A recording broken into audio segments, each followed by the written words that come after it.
Hello दोस्तों, आपका स्वागत है जीआई अकेडमी में। आज हम इस वीडियो में जानेंगे ग्रेड टू संस्कृत के सिलेबस के बारे में। ग्रेड टू मतलब मिडिल स्कूल के लिए जो शिक्षक की भर्ती होती है संस्कृत सब्जेक्ट के लिए, उसके लिए सिलेबस रहेगा। और एलिजिबिलिटी क्राइटेरिया क्या रहेगा ग्रेड टू संस्कृत के लिए?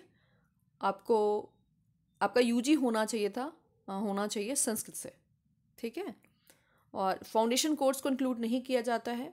जो आपका मेन 3 सब्जेक्ट में से एक सब्जेक्ट आपका संस्कृत होना चाहिए, तभी जा कर के आप इस फॉर्म को भर पाओगे, मतलब इस सब्जेक्ट से भर पाओगे। इवन मैंने एक वीडियो भी बनाया है जिसमें डिटेल में ग्रेड फर्स्ट ग्रेड टू का एलिजिबिलिटी क्राइटेरिया बताया है, पीजी में कितने % होने चाहिए, सारी डिटेल वाली वीडियो मैंने बना दी है, आप चाहो तो देख लेना।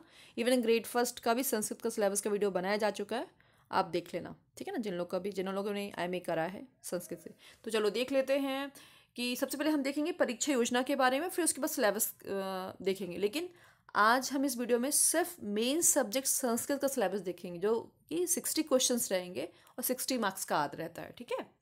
चलो, परीक्षा योजना में पात्रता परीक्षा 150 अंकों का होगा, एक ही पेपर रहेगा, 3 घंटे का समय मिलेगा, एक क्वेश्चन 1 नंबर का रहेगा, ऋणात्मक मूल्यांकन नहीं होगा, नेगेटिव मार्किंग नहीं रहेगी। और ये जो पात्रता परीक्षा होगी उसमें ऑब्जेक्टिव टाइप क्वेश्चंस रहेंगे, जिनमें से 4 विकल्प होंगे और एक सही होगा, ये आपको करना होगा, ठीक है। अब देख लेते जो 150 क्वेश्चंस हैं उनका कैसा डिस्ट्रीब्यूशन होता है नंबरों का। तो सबसे पहला जो पार्ट रहेगा, एक ही पेपर होगा, पहला पार्ट होगा बाल विकास एवं शिक्षा शास्त्र का। इसका जो सेपरेट वीडियो बना दूंगी सिलेबस को, तो आप लोग देख लेना। इसमें 30 MCQ और 30 मार्क्स का रहेगा, ठीक है। इसी तरीके से फर्स्ट भाषा रहेगी, 30 क्वेश्चन 30 मार्क्स का। एक बात का ध्यान रखें, जो फर्स्ट भाषा रहेगी उनमें आप हिंदी, अंग्रेजी, संस्कृत, उर्दू में से कोई भी सब्जेक्ट ले सकते हैं। लेकिन जो सेकंड भाषा रहेगी फर्स्ट भाषा से डिफरेंट होनी चाहिए। मान लो आपने यहाँ पे हिंदी ले ली, तो आपको सेकंड लैंग्वेज में अंग्रेजी ले सकते हो, संस्कृत ले सकते हो, उर्दू ले सकते हो, लेकिन हिंदी नहीं ले सकते, क्योंकि आपने पहली भाषा हिंदी चूज कर ली है। और इसमें 30 क्वेश्चन 30 मार्क्स का। अब आपका बचा मेन सब्जेक्ट। मेन सब्जेक्ट मतलब जैसे देखो, जो मैथ्स के लिए वैकेंसी आएगी, मैथ्स शिक्षक के लिए रहेगा सिलेबस, ठीक है। विज्ञान के लिए विज्ञान के लिए, सामाजिक विज्ञान के लिए सामाजिक विज्ञान के लिए। अभी हम देखेंगे क्या, संस्कृत देखेंगे, ठीक है ना। 60 क्वेश्चन और 60 मार्क्स का ये आपका मेन सब्जेक्ट रहेगा, ठीक है ना। लैंग्वेज का जो पेपर, जो फर्स्ट लैंग्वेज सेकेंड लैंग्वेज का जो पेपर होगा, वो मतलब सिलेबस होगा उसका अलग होगा, इसका अलग है, ठीक है। अब इसके बाद आपने देख लिया 150 नंबर का डिस्ट्रीब्यूशन कैसे हुआ है। देखो 30 ये 30 ये कितने हो गए, 60। 60 के बाद 30, 90। 90 के बाद 90 में 60 और प्लस कर दो, ठीक है।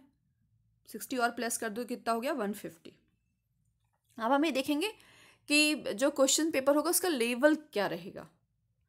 तो देख लेते हैं, बाल विकास एवं शिक्षा शास्त्र के प्रश्न 11 से 14 वर्ष आयु समूह के शिक्षण एवं सीखने के शैक्षिक मनोविज्ञान पर आधारित होंगे। जो विशेषताओं की समझ, आवश्यकता, विभिन्न प्रकार के शिक्षार्थियों का मनोविज्ञान, शिक्षार्थियों के साथ संवाद और सिखाने हेतु अच्छे फैसिलिटेटर की विशेषता एवं गुणों पर आधारित होंगे। जो फर्स्ट भाषा होगी, मान लो आपने हिंदी चूज करी या इंग्लिश चूज करी या फिर उर्दू या संस्कृत, इनमें तो कैसे क्वेश्चंस रहेंगे। जो भाषा फर्स्ट रहेगा के प्रश्न आवेदन पत्र में चुनी गई भाषा के माध्यम से प्रोफिशिएंसी पर आधारित होंगे। तो इसका सिलेबस का वीडियो बना दूंगी मैं, तो आप देख लेना। एक बात का ध्यान रखें, यदि आपने पहली लैंग्वेज चूज करी है उर्दू या हिंदी या कुछ भी, तो जो पार्ट सेकंड रहेगा, है ना, जैसे देखो 1 मिनट, ये पहला पार्ट, ये सेकंड पार्ट। जो पार्ट सेकंड रहेगा उसमें मतलब जो पार्ट सेकंड और लैंग्वेज फर्स्ट, तो उसमें आपसे क्वेश्चंस कैसे किए जाएंगे, ऐसे प्रोफिशिएंसी एवं पर आधारित रहेंगे, ठीक है। एक बात का और ध्यान रखें, जब आप फॉर्म भरें तो देख लें कि आपने कौन सी लैंग्वेज ली है ना, उसके अकॉर्डिंग ही वहाँ चूज करना पड़ेगा। अदरवाइज सब 19-20 हो जाएगा, गॉज पॉच हो जाएगा और आपके मार्क्स भी कट जाएंगे। इसलिए ध्यानपूर्वक वहाँ पे ऑनलाइन जब एग्ज़ाम होगा तो वहाँ पे ध्यानपूर्वक आपको देख करके क्वेश्चंस पर मतलब आंसर करना है। पहले फॉर्म में देख लो क्या है, कौन सी लैंग्वेज चूज़ करी है, उसके बाद तैयारी करना स्टार्ट करो और धीरे धीरे करके तैयारी हो जाएगी। मैं बता दूंगी कैसे तैयारी करना, ठीक है ना। अब हम सेकेंड भाषा की बात कर लेते हैं। भाषा 2 भाषा फर्स्ट से पृथक होगी। आवेदक आवेदन पत्र में हिंदी, अंग्रेजी, संस्कृत व उर्दू में से कोई भी भाषा चुन सकेंगे। आवेदन में चुनी गई भाषा के प्रश्न ही हल कर सकेंगे। और किसी, आप सोच रहे हो यार कि फर्स्ट लैंग्वेज हमारी हिंदी है लेकिन इंग्लिश, फर्स्ट लैंग्वेज इंग्लिश में बहुत अच्छा आ रहा है, लेकिन आप उसे नहीं टच कर पाओगे क्योंकि आपने आवेदन में आपने हिंदी डाला था, ठीक है ना। तो यही है कि जो भी आप आवेदन में करो वही आप ऑनलाइन में भी एग्ज़ाम देना, ठीक है ना। उसके बाद आवेदन पत्र में चुनी गई भाषा के प्रश्न ही हल कर सकेंगे। भाषा 2 के प्रश्न भाषा के तत्व, संप्रेषण और समझने की क्षमताओं पर आधारित होंगे। अब हम देख लेते हैं, ये पार्ट 3 तक हो गया। पार्ट 4 देख लेते हैं जिसमें आपका ना तो गणित आएगा, ना विज्ञान, ना सामाजिक विज्ञान। आपकी मुख्य भाषा क्या आएगी? संस्कृत आएगी, है ना। संस्कृत के प्रश्न विषय की पर आधारित रहेंगे, समस्या समाधान और पेडागोजी की समझ पर आधारित होंगे। अब आप देख लेते हैं आपको पढ़ना कहाँ से है ना, बुक्स कहाँ से पढ़नी है तो, और कहाँ से क्वेश्चन आ सकते हैं। प्रश्न पत्र में प्रश्न मध्य प्रदेश राज्य के कक्षा 6 से लेकर 8 एवं कक्षा 9 से लेकर 10th के प्रचलित पाठ्यक्रम पाठ्य पुस्तकों के टॉपिक्स पर आधारित होंगे, लेकिन इनका कठिनाई स्तर 12th स्तर तक का हो सकता है। लेकिन जो भाषा अपने लैंग्वेज फर्स्ट और सेकेंड ली है उसका कठिनाई स्तर कितना रहेगा, मतलब जो पाठ्यक्रम का रहेगा 6 to 10th तथा मुख्य भाषा का पाठ्यक्रम हायर सेकेंडरी स्तर का होगा, ठीक है। इतना आप समझ लिए ना आपने। अब हम मेन जो सब्जेक्ट है आपका संस्कृत, वो सिलेबस के बारे में बात करेंगे। कॉमन जो पेपर होता है उसका सिलेबस का वीडियो मैं बना दूंगी तो आप लोग देख लेना, ठीक है। तो चलो देख लेते हैं आपका संस्कृत। ये देखिए 60 क्वेश्चन, एक मिनट, ये देखिए 60 क्वेश्चन, ठीक है ना। 45 प्रश्न होंगे किससे? भाषी समझ और अवबोध से। तो इसमें कौन कौन से हैं पार्ट? व्याकरण से आएगा, है ना। शब्द रूप जिसमें राम, कवि, भानु, लता और ये इतने सारे कि आप शब्द रूप पूछे जा सकते हैं, ठीक है ना। पूछने आप इनको अच्छे से रट लेना। धातु रूप में भी ये इतने 5 लकार जो हैं उनको देखना होगा आपको, और ये, ठीक है। इसके बाद संधि और उसके प्रकार, स्वर संधि, व्यंजन संधि, विसर्ग संधि एवं उनके भेद, संधि विच्छेद एवं संधि युक्त पद बनाना, ये सब आपको देखना होगा संधि में। अब हम देख लेते हैं समास में, समास की परिभाषा, उसके भेद, समास विग्रह, है ना, समासिक पद, ये सब आपको देखना होगा। समास को अच्छे से पढ़ लेना, डिटेल में पढ़ लेना, इजी है, लेकिन बस यही है शॉर्ट नोट्स तैयार कर लेना जो हमेशा पूछे जाते हैं। जैसे, है ना, अव्ययभाव समास हो गया, बहुब्रीहि समास और कर्मधारय समास में आप लोग डिफरेंस नहीं पता कर पाते, तो इनको पता होना चाहिए आपको। प्रत्यय, कृत प्रत्यय और जितने ये प्रत्यय हैं ये सब आपको देखना होगा।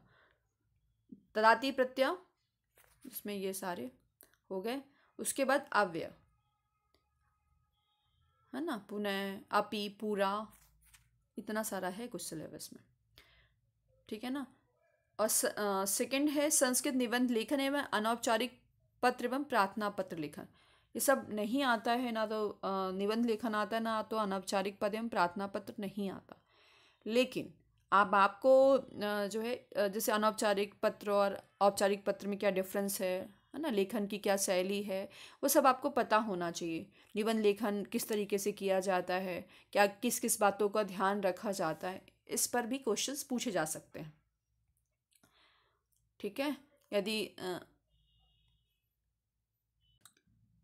ठीक है, अब देख लिए क्या, वेद, वेदांग, पुराण, उपनिषद का सामान्य परिचय, ये सब आपको देखना होगा। ओल्ड पेपर जरूर लगाना है, मैं ओल्ड पेपर भी अपलोड कर दूंगी तो देख लेना। उसके बाद है रामायण महाभारत का सामान्य परिचय, संस्कृत के प्रतिनिधि काव्यों का परिचय जैसे भास, कालिदास, शूद्रक एवं भवभूति की कृतियों का परिचय, है ना, परिचयात्मक ज्ञान।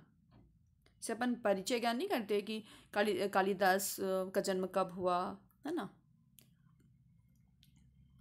तो और भी बहुत सारी इन्फॉर्मेशन आपको पता होनी चाहिए जो कि आपके 11th-12th में दिया हो। कारक एवं विभक्तियों का सामान्य परिचय, हिंदी वाक्यों का संस्कृत में अनुवाद। इसके बाद संस्कृत अपठित गद्य एवं अपठित पद्य का हिंदी अनुवाद एवं पाठ्यांश पर आधारित विविध प्रकार के प्रश्न, एक वाक्य में उत्तर, पूर्ण वाक्य में उत्तर, विशेषण और विशेष, है ना, ये सब आपको देखना होगा। पर्यायवाची विलोम शब्द, इतने ये 7 जो टॉपिक्स हैं उनको मिलाकर के 45 क्वेश्चंस रहेंगे और 45 मार्क्स का रहेगा। एक क्वेश्चन 1 नंबर रहेगा। अब हम 15 नंबर क्वेश्चन मतलब 15 क्वेश्चंस की बात कर लेते हैं। कहाँ से आएंगे? जो कि भाषीय विकास हेतु निर्धारित शिक्षा शास्त्र मतलब पेडागोजी से आ रहा। भाषा सीखना और ग्रहणशीलता, भाषा शिक्षण के सिद्धांत, भाषा शिक्षण में सुनने बोलने की भूमिका, भाषा के कार्य, बच्चे भाषा का प्रयोग कैसे करते हैं, मौखिक और लिखित अभिव्यक्ति अंतर्गत भाषा सीखने में व्याकरण की भूमिका, भाषा शिक्षण में विभिन्न स्तरों के बच्चों की चुनौतियाँ, कठिनाइयाँ, त्रुटि एवं क्रमबद्धता, भाषा के चारों कौशल सुनना, बोलना, पढ़ना व लिखना का मूल्यांकन किस तरीके से करेंगे ये आपको करना होगा। कक्षा में शिक्षण अधिगम सामग्री, पाठ्यपुस्तक, दूरसंचार, दृश्य एवं श्रव्य सामग्री, बहुकक्षा स्रोत, मूल्यांकन, निदानात्मक परीक्षण, 1 मिनट, और उपचारात्मक शिक्षण, ये सब आपको देखना होगा। ये सब आपको मिलाकर कितना हो गया? 60 क्वेश्चंस। 45 क्वेश्चंस वो जो पहला जो ऊपर टॉपिक था, है ना, उससे रिलेटेड रहेंगे। देखो, भाषीय समझ और बोध से, और उसके बाद जो भी 15 क्वेश्चंस रहेंगे वो पेडागोजी पे रहेंगे, जो कि मैंने सिलेबस बता दिया है।